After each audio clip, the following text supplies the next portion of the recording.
Hay una pregunta fundamental que está en la base de cualquier sociedad. ¿Por qué obedecemos? ¿Por qué aceptamos que alguien nos dé órdenes?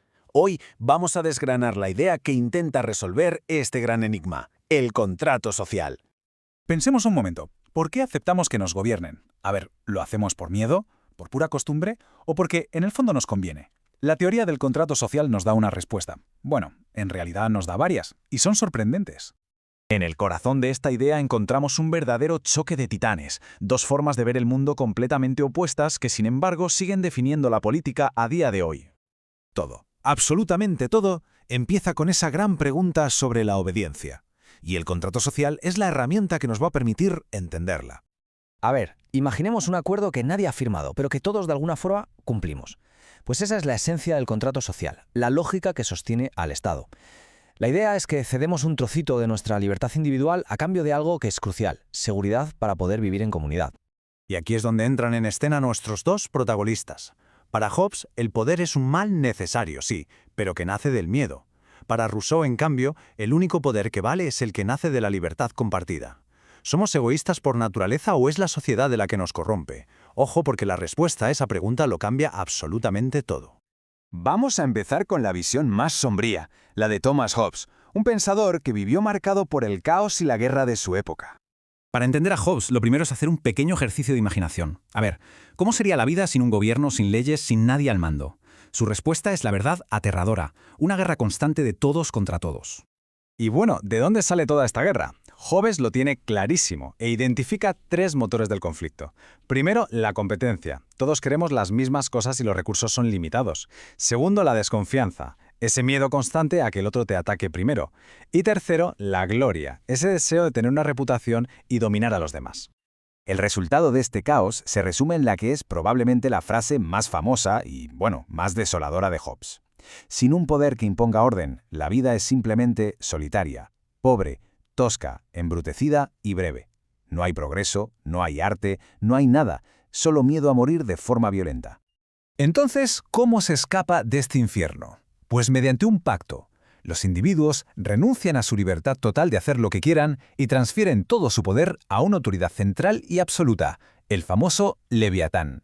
A cambio de someterse, el Leviatán les da lo único que importa: paz y seguridad. Y aquí está la gran paradoja de Hobbes, que es fascinante. El miedo nos libera del miedo. Se acepta tenerle miedo a un poder absoluto, el Estado, para poder dejar de tenerles miedo a todos los demás. Es un gran miedo controlado que sustituye a miles de miedos pequeños e incontrolables. Vale, ya hemos visto el lado oscuro. Ahora vamos a darle la vuelta a la tortilla y viajemos al extremo contrario del pensamiento. Jean-Jacques Rousseau nos va a ofrecer una visión radicalmente distinta, donde lo que se busca no es solo seguridad, sino la verdadera libertad. Con esta frase, que es potentísima, Rousseau lo pone todo patas arriba. Invierte por completo la lógica de Hobbes. El problema no es cómo somos por naturaleza, sino la sociedad que hemos montado. Nacemos libres, sí, pero es la civilización la que nos ha corrompido y nos ha puesto cadenas. A diferencia de Hobbes, el estado de naturaleza de Rousseau es bastante pacífico. El ser humano original es un buen salvaje, es compasivo, es libre, es autosuficiente. ¿Y cuál es el pecado original que lo estropea todo? La invención de la propiedad privada. Ahí, para Rousseau, empieza la desigualdad y el conflicto. Y con esto llegamos al concepto clave de su teoría, la voluntad general. Ojo, porque esto es importante, no es simplemente la suma de lo que cada uno quiere. Pensemos en un equipo de fútbol. La voluntad general no es que cada jugador quiera marcar su gol, sino la estrategia conjunta para que el equipo gane el partido. Obedecer esa voluntad no es perder la libertad, es alcanzarla como parte de un todo. Bueno, ya hemos visto las dos posturas. Ahora vamos a lo bueno, a ponerlas frente a frente, para ver exactamente dónde chocan sus ideas más importantes. Este cuadro resume perfectamente el debate. Para Hobbes, el ser humano es el problema y el Estado es la solución. Para Rousseau es casi al revés. La sociedad es el problema y un buen Estado, uno basado en la comunidad, es la solución. Y fijaos en el concepto de libertad. Para Hobbes es básicamente que te dejen en paz. Para Rousseau es poder participar en las reglas que te gobiernan. Son dos mundos.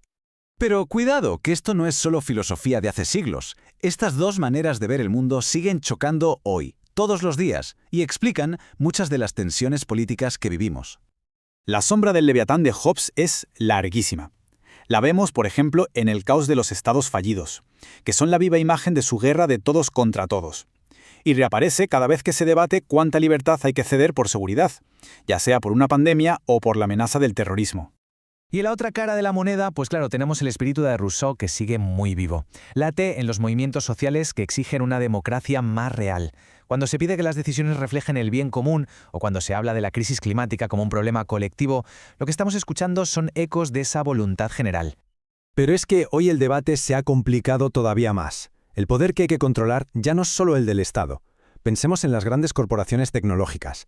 Actúan como nuevos soberanos, regulan nuestra vida digital sin que nadie los haya elegido. Son, en cierto modo, los nuevos leviatanes del siglo XXI. Todo esto nos lleva, claro, a una pregunta inevitable. ¿Necesita nuestro contrato social una actualización urgente para el mundo en el que vivimos? Un nuevo contrato, parece. No puede elegir entre Hobbes o Rousseau, sino que tiene que integrarlos. Necesitamos la seguridad que pedía Hobbes, por supuesto, pero con la participación que defendía Rousseau. Y a esa base, hoy tenemos que añadirle dos pilares que ya no son negociables: la justicia social y la sostenibilidad para el futuro. Y así, volvemos a la pregunta del principio, pero ahora yo creo con una mirada mucho más profunda. La cuestión sigue abierta, y la respuesta la damos cada día con la sociedad que construimos. ¿Obedecemos por miedo o por comunidad? ¿Buscamos un sistema basado en el control para evitar lo peor de nosotros o uno basado en la confianza para intentar alcanzar lo mejor?